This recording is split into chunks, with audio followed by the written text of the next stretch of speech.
નમસ્કાર મિત્રો, મારી ચેનલમાં તમારું સ્વાગત છે। આજે આપણે તમારી આવનારી જ્ઞાન સાધનાની પરીક્ષાનું માળખું અને OMR શીટ કઈ રીતે ભરવી તેના વિશેની માહિતી લેશું। તો કે જ્ઞાન સાધનાની પરીક્ષા એ બહુવિકલ્પિક સ્વરૂપની હોય છે, એટલે કે MCQ સ્વરૂપની હોય છે। તેમાં ઓપ્શન આપેલા હોય છે। તેમાં પરીક્ષાનું પ્રશ્નપત્ર એ 120 ગુણનું હોય છે અને તેના માટે સમય 150 મિનિટનો આપેલ હોય છે અને પરીક્ષાનું માધ્યમ એ ગુજરાતી અને અંગ્રેજી ભાષામાં હોય છે। તેના ગુણભારની વાત કરીએ તો કે MAT એટલે કે બૌદ્ધિક યોગ્યતા કસોટી, જેના 40 પ્રશ્ન હોય છે અને દરેકનો 1 ગુણ એટલે કે 40 ગુણ હોય છે। અને બીજો વિભાગ છે શૈક્ષણિક યોગ્યતા કસોટી એટલે કે સેટ, જેનો 80 પ્રશ્ન હોય છે અને તેમાં 80 ગુણ હોય છે અને આ બંને માટેનો સમય આપેલો હોય છે 150 મિનિટનો।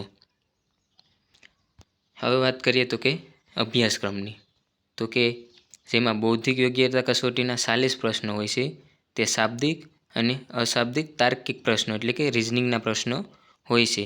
તેમાં સાદ્રશ્ય, વર્ગીકરણ, સંખ્યાત્મક શ્રેણી, પેટર્ન, છુપાયેલા આકૃતિ જેવા પ્રશ્ન પૂછાતા હોય છે।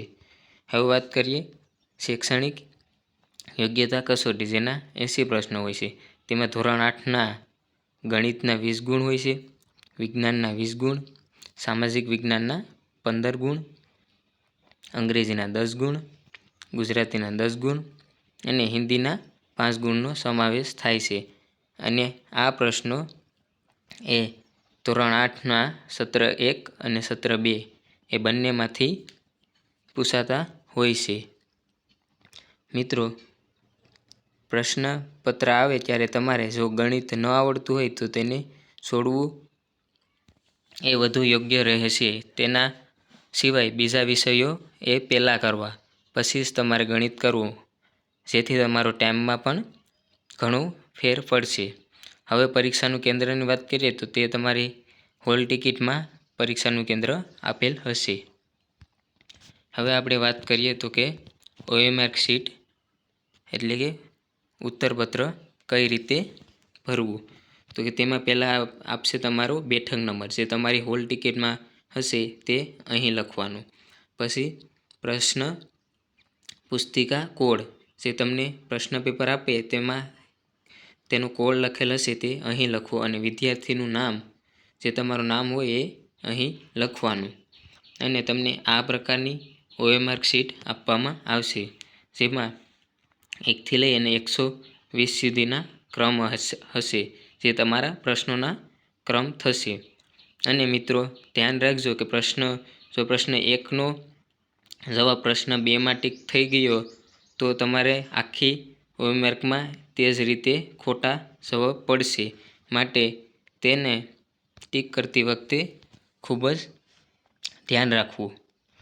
હવે વાત કરીએ તો કે OMR શીટમાં આ રીતે પ્રશ્ન તથા OMR શીટની સહી કરવાની રહેશે, જે વિદ્યાર્થીની સહી છે અહીં હશે અને ખંડ નિરીક્ષકની સહી અહીં કરવાની રહેશે।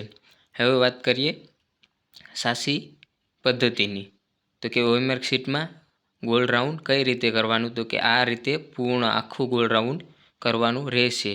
જો આ રીતે તમે કરશો, ટીક માર્ક કે અડધું ગોળ રાઉન્ડ કરશો તો તે તમારો જવાબ ખોટો થશે, એટલે કે OMR શીટની જે ચેક કરવાની મશીન હોય છે તેમાં તે પ્રશ્ન સ્કેન કરી શકતી નથી, એટલે કે તમારો પ્રશ્ન તે ખોટો પડી શકે છે। આ રીતે આખી ગોળ રાઉન્ડ જ તમારે કરવાનું રહેશે। અને મિત્રો ગોળ રાઉન્ડ કરવા માટે તમે કાળી કે બ્લુ પેન વાપરી શકો છો, જે ઘાટી હોવી જોઈએ। જો મિત્રો તમને આ વિડીયો પસંદ આવ્યો હોય તો આ વિડીયોને શેર કરજો, લાઈક કરજો અને મારી ચેનલમાં સબસ્ક્રાઈબ કરજો, કારણ કે તમને આવા જ પ્રકારનું એક્ઝામ રિલેટેડ નવું ઘણું માહિતી મળશે। જય હિન્દ, જય ભારત।